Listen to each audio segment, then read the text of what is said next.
Waste Bengal की राजधानी कोलकाता में कुछ दिन पहले जो हालात बने उन्होंने पूरे देश को हिला दिया और अब कलकत्ता हाईकोर्ट ने एक ऐसा फैसला सुनाया है जो बंगाल के सियासी और सामाजिक सीन में एक नया तहलका मचा रहा है। ये फैसला है सयान लहरी की रिलीज का, जो पश्चिम बंगाल छात्र समाज के एलिज लीडर थे और जिन्होंने नबाना की तरफ प्रोटेस्ट मार्च लीड किया। ये प्रोटेस्ट इनिशियली पीसफुल था, लेकिन बाद में ये इतना वायलेंट हो गया कि न सिर्फ प्रोटेस्टर्स बल्कि पुलिस वालों को भी ग्रेव इंजरीज हुई। अब ये पूरी कहानी एक सेंसेशनल कोर्टरूम ड्रामा बन गई है, जिसमें बंगाल के पॉलिटिकल और लीगल दोनों ही इश्यूज पर कलकत्ता हाईकोर्ट की तीखी टिप्पणी आई है। तो आइए बिना देरी करते हुए केस के बारे में बात करते हैं और देखते हैं कि कलकत्ता हाईकोर्ट की जज जस्टिस अमृता सिन्हा ने क्या रिमार्क स्टूडेंट की रिलीज पर पास किए हैं। वैसे क्या आप भूले तो नहीं हैं कि जैसे कोलकाता में हुए एक रीसेंट इंसिडेंट काफी कंट्रोवर्शियल बन गया है, वैसे ही जस्टिस सिन्हा भी कलकत्ता हाईकोर्ट में एक ऐसी जज मानी जाती हैं जो काफी कंट्रोवर्सीज का पार्ट रहती हैं, स्पेशली पिछले कुछ केसेस में जहां उनके ऑर्डर्स को लेकर काफी चर्चा हुई।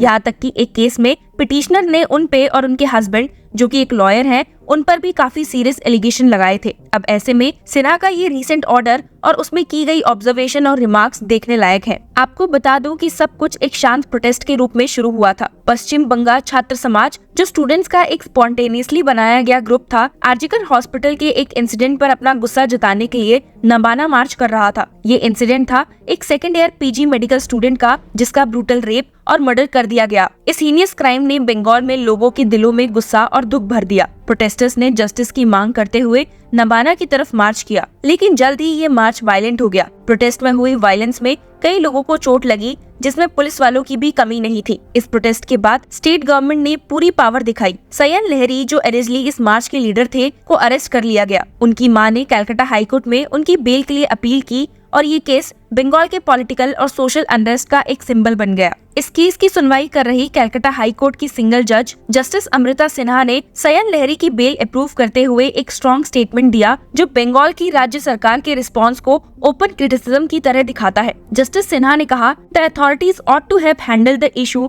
in a more sensitive manner rather than target the protesters to prevent them from continuing their agitation। उन्होंने एम्फसाइज किया कि ये प्रोटेस्ट सिर्फ एक आइसोलेटेड इंसिडेंट नहीं था, बल्कि एक सोशल अप्रोच था जो आरजीकर हॉस्पिटल में हुआ, उसके अगेंस्ट लोगों का कलेक्टिव आउटक्राई था। जस्टिस सिन्हा के इन वर्ड्स ने बंगाल की सरकार के प्रोटेस्ट को हैंडल करने के तरीके पर भी सवाल उठाए। उन्होंने फर्दर कहा, such type of public dissent is required to be dealt with in a matured manner and not by unleashing force upon the protesters। इस रूलिंग में ये क्लियर है कि सरकार डिप्लोमेटिकली सिचुएशन को मैनेज करने में फेल हुई और इंस्टेड ब्रूट फोर्स का इस्तेमाल किया लोगों की आवाज को दबाने के लिए। Observing that Sayan Lahiri appears to be an absolutely insignificant character who does not hold any position of power or influence in the massive cry for justice in the aftermath of the Arjikar incident। Justice Amrita ने कहा, to uphold and restore the faith of the public in the judiciary, he is liable to be released on bail। और इसी के साथ उन्होंने सयान लहरी की mother की petition seeking quashing of proceedings against him and grant of bail पर act करते हुए उसे कस्टडी से सैटरडे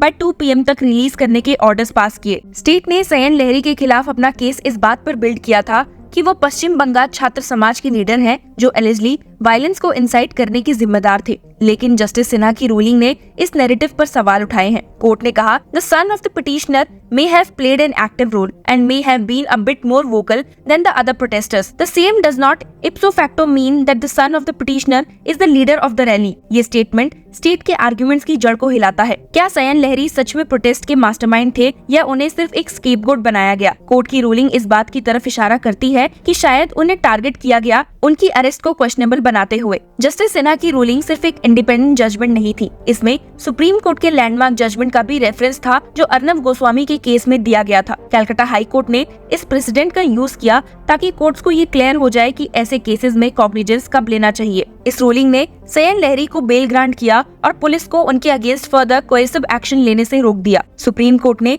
जो आरजीकर इंसिडेंट पर सुओ मोटो कॉग्निजेंस लिया था, उसका भी इन्फ्लुएंस यहाँ देखा गया। एपेक्स कोर्ट ने ऑलरेडी प्रोटेस्टर्स के पीसफुल नेचर को रिकॉग्नाइज करते हुए स्टेट को कहा था कि पीसफुल प्रोटेस्ट को डिस्टर्ब या डिसरप्ट ना किया जाए। कलकत्ता हाई कोर्ट ने इस डायरेक्टिव को अपनी रूलिंग में रेप्लिकेट किया है। हालांकि स्टेट ने अपने एलिगेशंस में कहा है कि सयान लहरी और लगभग 150 और प्रोटेस्टर्स जवाहरलाल नेहरू रोड और SN बैनर्जी रोड के डोरीना क्रॉसिंग पर इलीगल असेंबल हुए थे। स्टेट का कहना था कि इन्होंने बिना परमिशन के रोड ब्लॉक किया और वेहिकुलर और पेडेस्ट्रियन मूवमेंट को डिसरप्ट किया। प्रोटेस्टर्स ने आरजीकर हॉस्पिटल इंसिडेंट पर स्लोगन्स लगाए और वायलेंस में इन्वॉल्व हुए। पुलिस ने बार बार रिक्वेस्ट की थी कि लॉ एंड ऑर्डर का ध्यान रखा जाए, लेकिन कुछ एजिटेटर्स ने पब्लिक सेफ्टी और ट्रैंक्विलिटी को इंडेंजर किया। लेकिन कोर्ट की इन्वेस्टिगेशन ने एक डिफरेंट स्टोरी रिवील की। पश्चिम बंगाल छात्र समाज, जिसके बैनर के नीचे ये प्रोटेस्ट हुआ, एक रजिस्टर्ड बॉडी नहीं थी। ये एक स्पॉन्टेनियसली बनाया गया ग्रुप था जो आरजीकर इंसिडेंट पर अपना दुख और गुस्सा जता रहा था।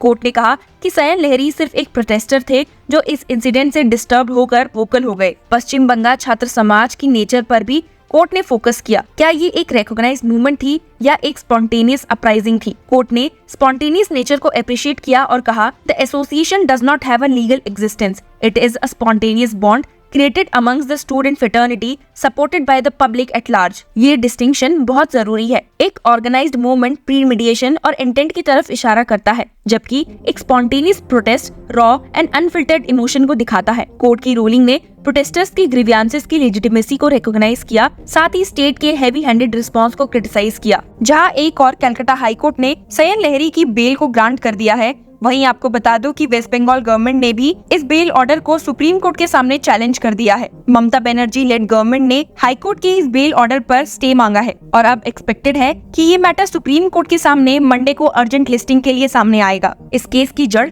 आरजीकर हॉस्पिटल में हुआ एक हॉरर इंसिडेंट है, एक ब्रूटल रेप एंड मर्डर जिसमें एक innocent second year PG medical student की जान गई। पुलिस का इनिशियल रिस्पांस इतना इनएडिक्वेट था कि लोगों का सस्पिशन और गुस्सा और बढ़ गया। हाई कोर्ट ने स्टेट की फेलियर को रिकॉग्नाइज करते हुए इस केस को CBI को ट्रांसफर कर दिया। ये फैसला स्टेट एडमिनिस्ट्रेशन के अगेंस्ट एक सीरियस इंडिक्टमेंट था जो विक्टिम या उसके पेरेंट्स के साथ नहीं था। स्टेट की इस इंसिडेंट को हैंडल करने में जो इनकम्पिटेंसी थी, उसने ही प्रोटेस्ट को और भड़काया, जिसे देखते हुए ज्यादा से ज्यादा लोग सड़कों पर जस्टिस की मांग के लिए उतर आए। कोलकाता पुलिस ने एक सिविक वॉलंटियर को आरजीकर मेडिकल इंसिडेंट के कनेक्शन में अरेस्ट किया था। उसने कंट्रोवर्सी को और बढ़ा दिया। क्रिटिक्स ने पुलिस पर कवर अप का इल्जाम लगाया, कहकर कि पुलिस असली फैक्ट्स को छुपाने के लिए वॉलंटियर को स्केपगोट बना रही है। हाईकोर्ट ने इस केस के पेक्यूलर नेचर को देखते हुए पेरेंट्स की प्रेयर को एक्सेप्ट किया कि किसी भी फर्दर डिले से एविडेंस का डिस्ट्रक्शन हो सकता है। इस एस्पेक्ट ने स्टेट की इन्वेस्टिगेशन की इंटीग्रिटी पर सीरियस क्वेश्चंस उठाए। वॉलंटियर की अरेस्ट क्या जेन्युइनली एक ब्रेक थ्रू थी